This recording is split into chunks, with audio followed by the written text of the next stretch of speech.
guys, welcome back to my channel. Today I will be going over Act 3 of my pitch for the Superman Legacy movie.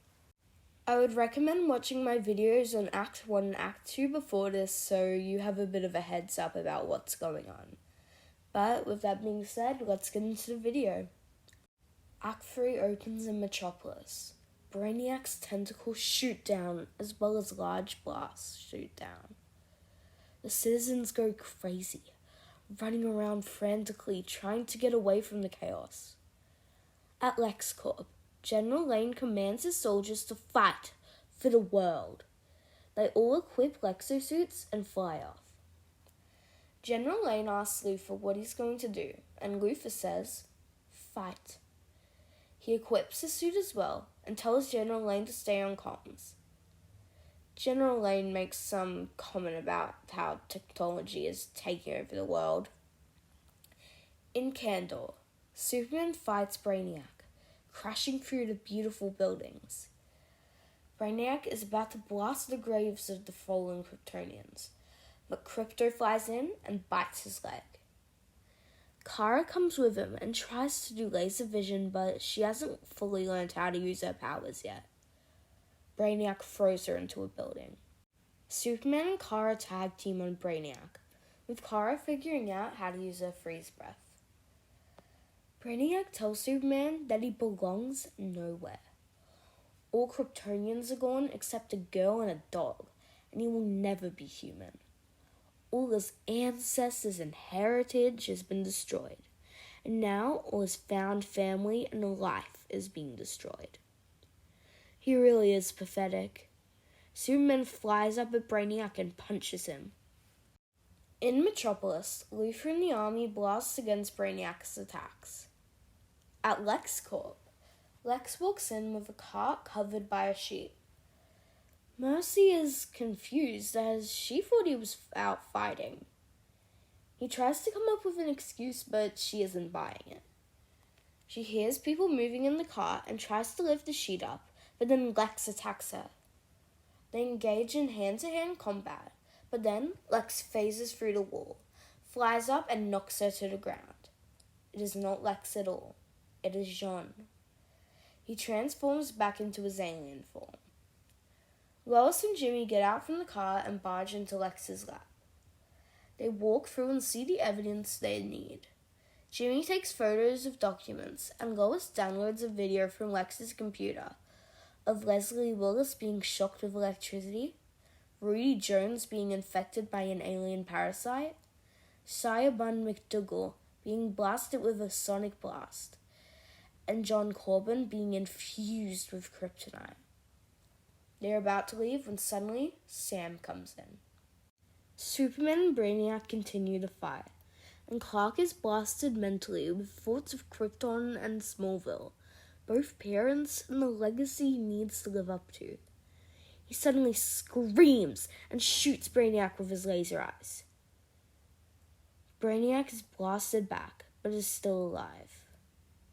Clark flies into his ship and sees the Earth globe. He listens to it, hearing the screams of children. He breaks it open and Earth enlarges. He flies down to see that there are Brainiac droids attacking. The real Brainiac flies down and attacks him. Kara and Krypto follow suit, and all four of them have a fight in the air.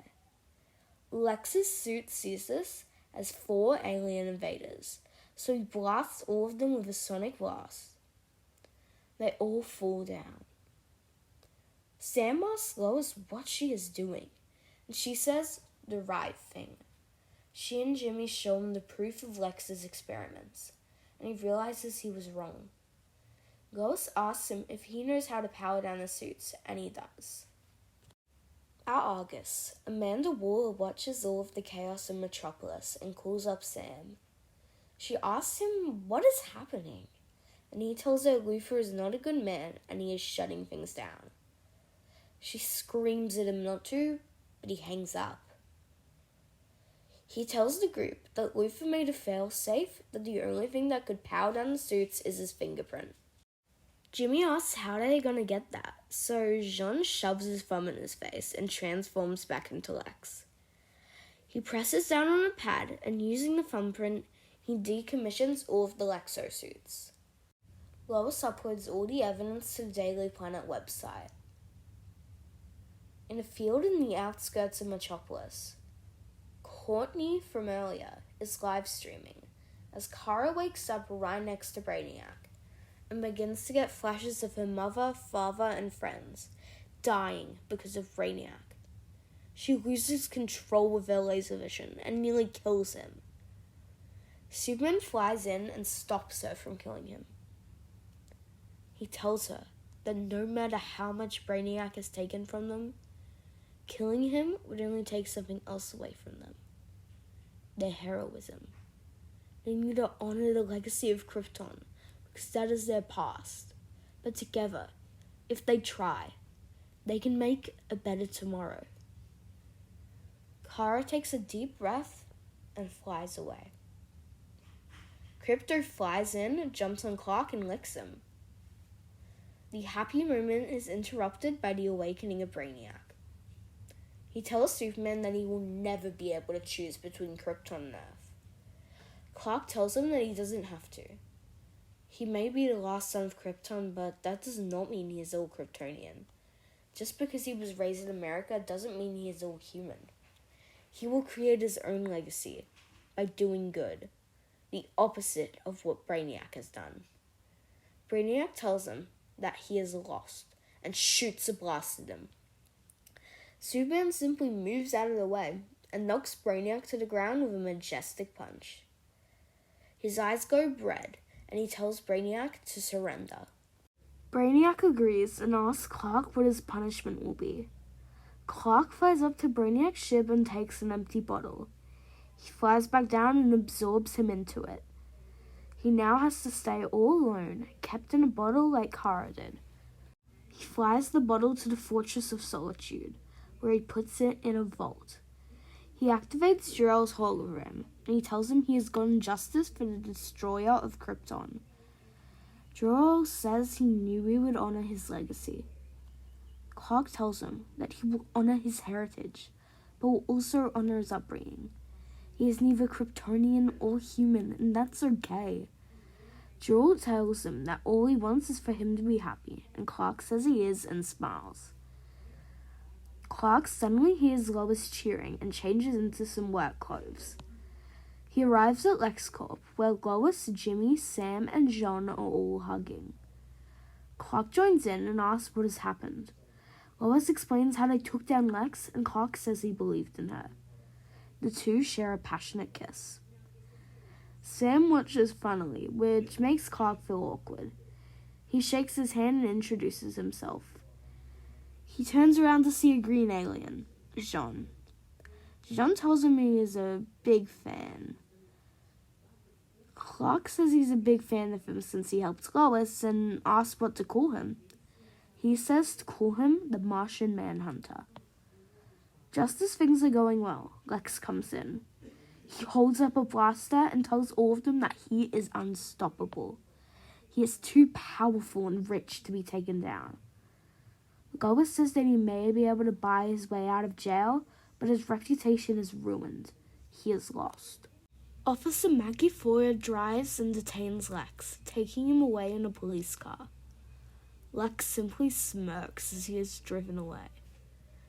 The people of Metropolis cheer on Lois for saving the day. Clark suggests they all come to his parents' house for a big Smallville barbecue, and they accept.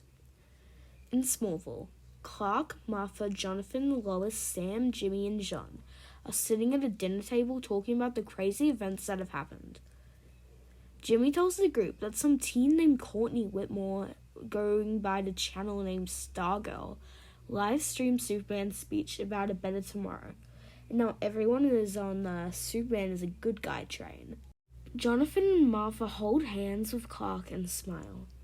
Lois wonders how quick it was going to take for Luthor to get out of prison. Clark takes his parents into a separate room. He tells them that he's going to build his own legacy, and they tell him that they just wanted him to be a human so life could be easier for him. But whatever he feels is right for him is the right thing to do. They all hug. Clark hears someone at the door, Kara. He tells everyone that he will be back in a second. He talks with Kara, and she says thank you for setting her free from Brainiac and stopping her from killing him. She is so happy that her little cousin has found out who he is. A hero. But now she has to find out who she is. Clark asks about what she's going to do, and she says explore the galaxy. She mentions that her 21st birthday is coming up. Maybe she'll find a planet with a red sun and get as drunk as Kryptonianly possible. Clark laughs and wishes her luck before she flies off.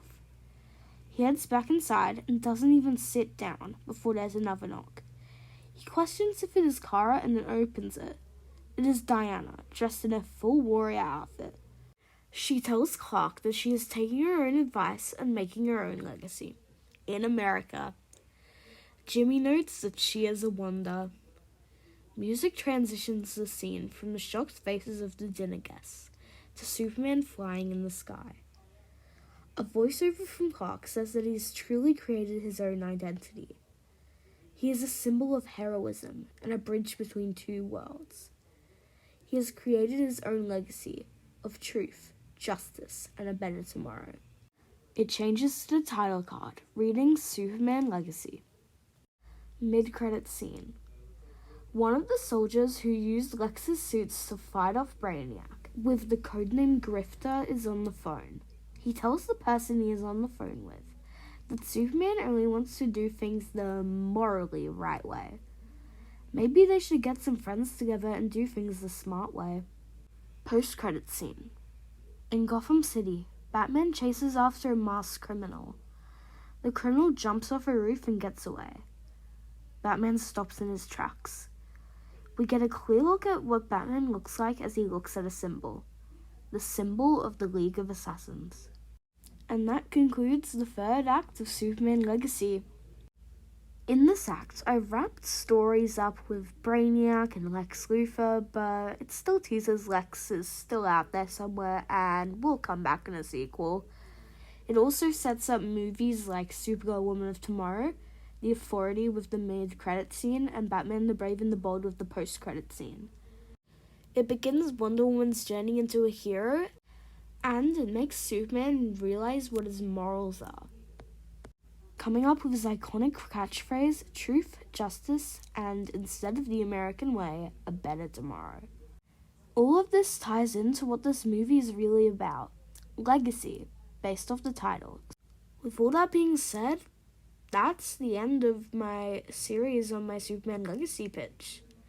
If you've enjoyed this series, make sure to like and subscribe for future reviews, pitches, and breakdowns. Have a great day!